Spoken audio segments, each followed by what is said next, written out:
All right, so today we're going to dive into a pretty turbulent decade, the 1970s. A decade of, upheaval, disillusionment. Exactly. And we'll be using the American Yawp as our guide, sort of a roadmap for this. Great source. Really comprehensive. For sure. Now, to set the scene, imagine Altamont Speedway, 1969. Oh, yeah, the Rolling Stones. Right. Everyone's expecting like a repeat of Woodstock, peace, love. Woodstock West. Exactly. But instead, things go very, very wrong. I mean, the security's a biker gang, paid in beer. Not exactly a recipe for peace and love. No. The crowd's on edge, fights break out, and tragically, a young man is killed. It becomes the symbol, the end of the 60s dream. Right, and a dark preview of the anxiety that would define the 70s. It's like the party's over. Yeah, you really see those anxieties bubbling to the surface at Altamont. It wasn't just a concert gone wrong. More like a microcosm of a nation on the brink of something. Exactly. A symptom of deeper tensions, social, political, economic. Okay, so maybe not all bell-bottoms and disco balls. Right. I'm picking up on a theme here. This idea of a nation grappling with some serious growing pains. Absolutely. And did the Vietnam War play a part in that, like this national identity crisis? Oh, for sure. Vietnam was a turning point. A wound that honestly never really healed. The war escalated so rapidly under Johnson. And the anti-war movement exploded. Exactly. But what really changed everything was the media. Ah, the living room war. Right. For the first time, Americans were seeing the brutality of war unflinchingly every night on the news. It wasn't this distant conflict anymore. It was their sons, their neighbors, the Tet Offensive, the My Lai Massacre. Those images, those events, they shattered the public's trust in the government. The government's saying one thing. Claiming victory. Right. But the images tell a completely different story. And then there's Nixon, promising peace with his Vietnamization policy, but secretly bombing Laos and Cambodia. That disconnect between words and actions, it just fueled the fire. It's like the foundation of trust just starts to crumble. And then you have the Kent State shootings. Oh, yeah. Unarmed students protesting the war. Gunned down. It felt like the country was tearing at the seams. Vietnam left these deep scars, and those scars shaped the entire decade. The sense of disillusionment, it wasn't just limited to politics, was it? It seeped into the culture, too. Right. You see it in the splintering of, what had been this sort of monolithic mass culture of the 50s and 60s. It's almost like everyone's searching for their own identity, their own tribe. Yeah. The civil rights movement, for example, seemed so unified in the early 60s, but then it starts to fragment. With the rise of Black Power, Yeah. right, challenging those earlier goals of integration. Exactly. And you see this fragmentation mirrored in the larger culture, too. And it's fascinating how some of those new cultural forms actually tap into this anxiety about all the rapid changes happening. Think about Merle Haggard's Okie from Muskogee. Huge hit. Or Archie Bunker on All in the Family. Mm-hmm. Hugely popular, but also deeply flawed, grappling with all these changes. Those forms really resonated with a specific segment of America. Like the white working class, feeling left behind. Yeah. Anxious about the social and cultural revolutions of the 60s. But it wasn't just about looking back, right? At the same time, you have disco, the emergence of rap. New expressions of Black identity, empowerment. And even in Hollywood, those tough guy heroes like Dirty Harry, this craving for law and order. It was a decade of such contrast, right? Such a complex mix of anxieties and aspirations. Different groups trying to find their place in a rapidly changing world. Makes you wonder how things might have unfolded differently. It does. And unfortunately, sometimes those anxieties, those frustrations, they didn't just manifest, they exploded. We can't talk about the 70s without talking about those urban uprisings. Watts, Newark, Detroit. Incredibly destructive events. They exposed those deep racial and economic inequalities that were still very much present. Right. Despite the legal victories of the civil rights movement, the Kerner Commission looked into those uprisings, concluded that they were rooted in Black frustration. Frustration with poverty. Right. Lack of opportunity. Right. It's like, all the promises of equality were ringing hollow. In their report, it talks about the opulence of our affluent society right in front of the hungry eyes of the poor. Chilling, really. And then there's that quote from a Newark resident. They tell us about that pie in the sky, but that pie in the sky is too damn high. Powerful words. Really captures that feeling of being left out, left Yeah. behind. Yeah. And then, 1968, it felt like the year Host died. Oh, man. King! Assassinations, riots, protests. A stark contrast to the optimism of just a few years earlier. And the violence of the Democratic National Convention in Chicago.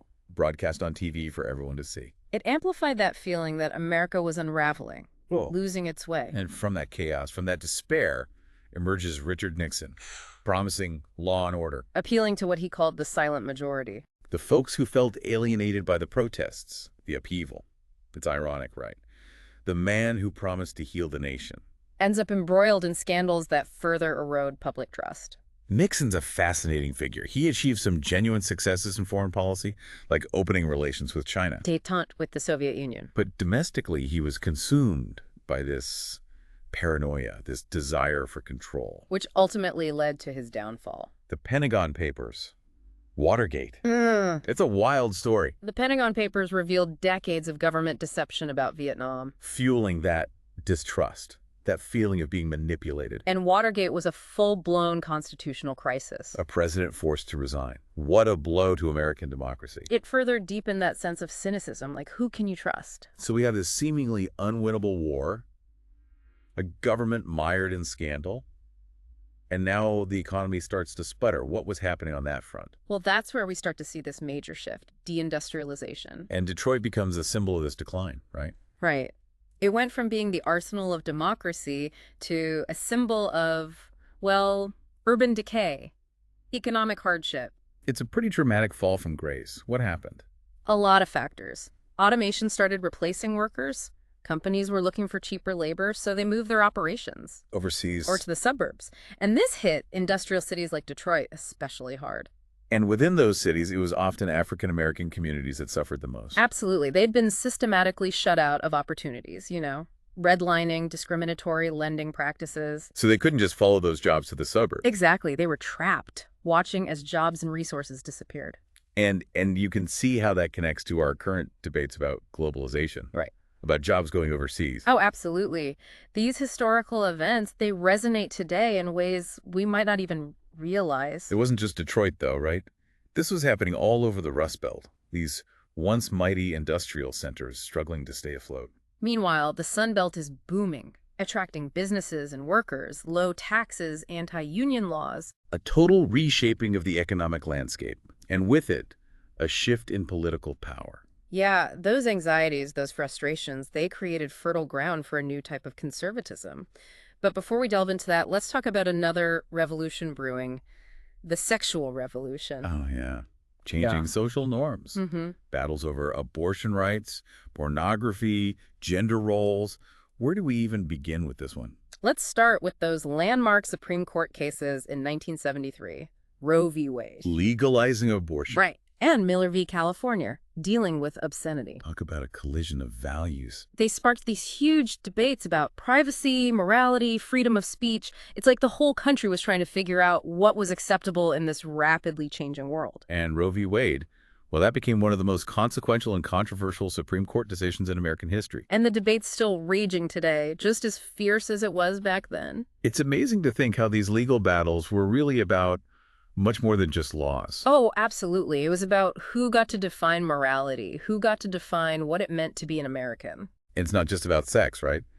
The 70s also saw the women's movement demanding equal opportunities, citing Title VII of the Civil Rights Act. Pushing for equal pay, access to education, and challenging those traditional gender roles. It must have been exhilarating and terrifying all at once, being on the front lines of that fight.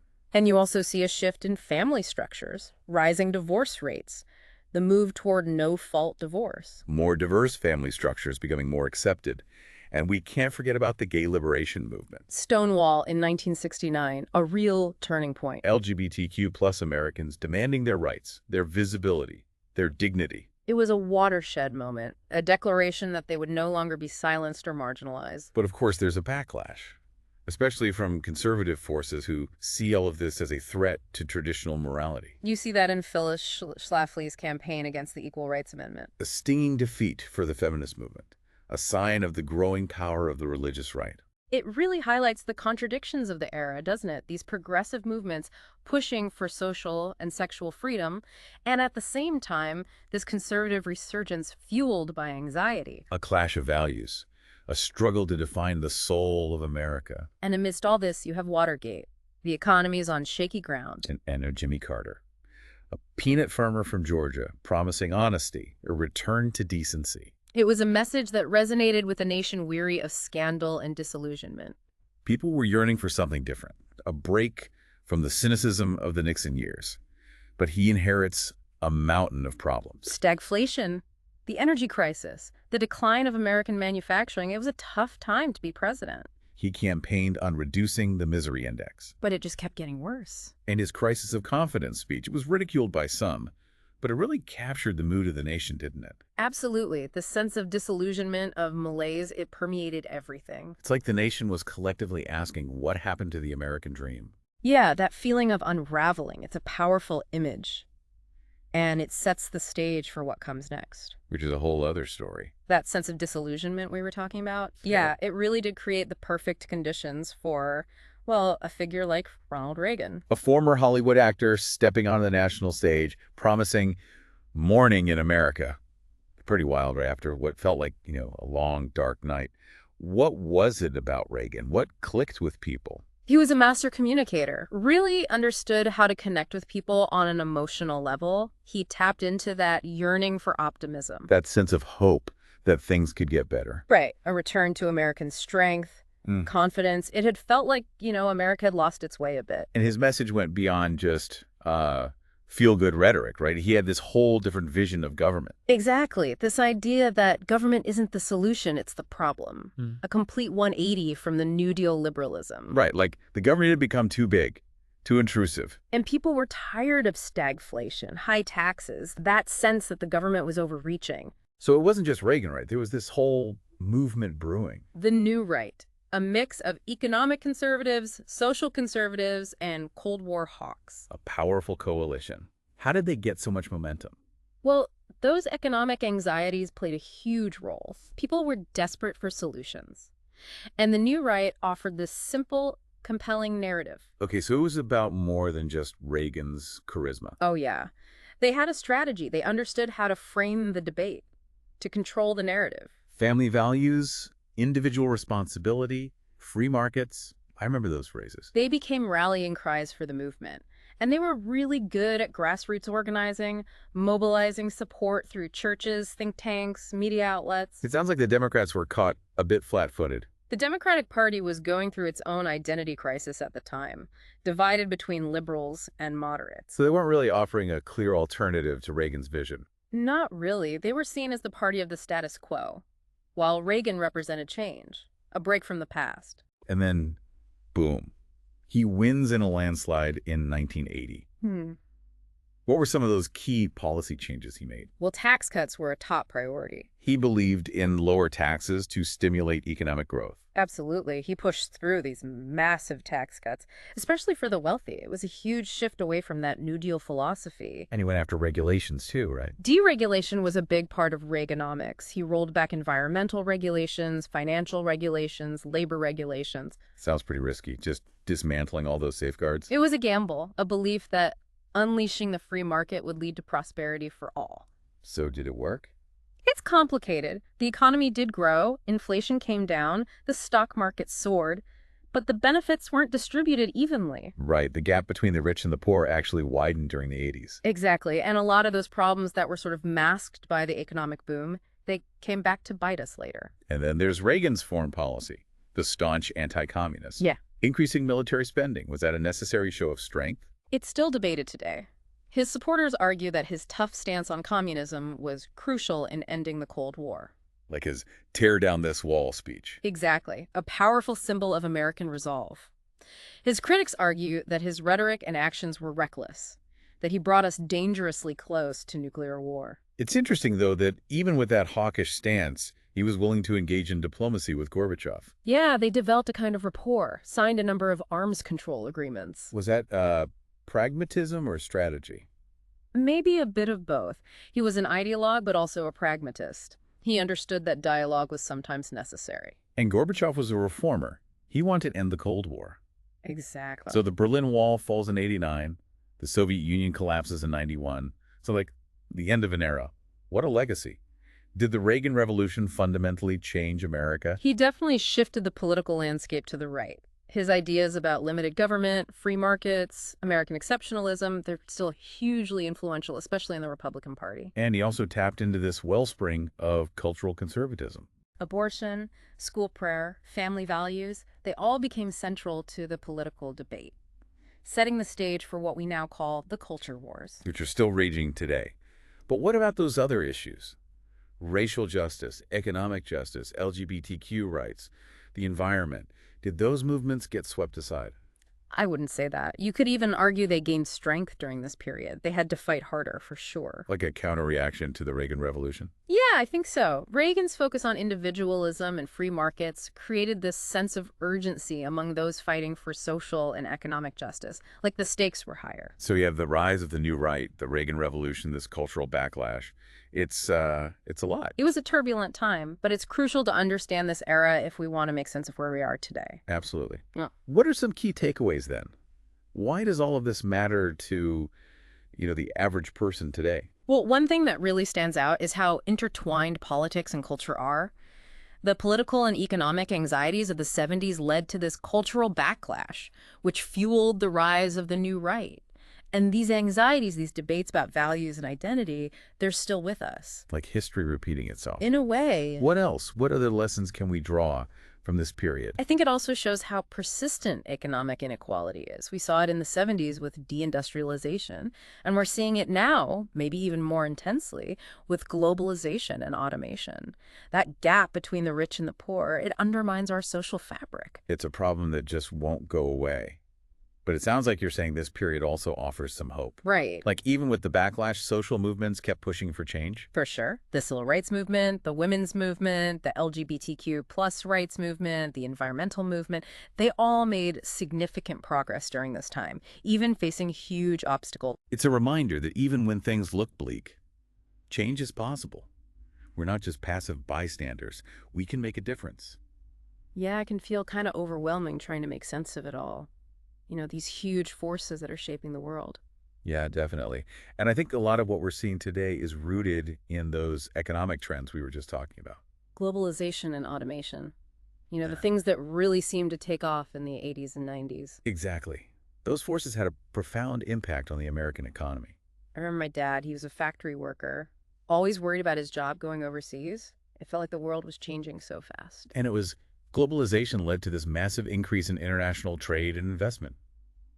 Companies could suddenly move their operations to countries with lower wages, fewer regulations. So jobs started disappearing here in the U.S. Especially manufacturing, like your dad experienced. Right. It wasn't just globalization either. Computers and all this new technology were automating jobs that people used to do.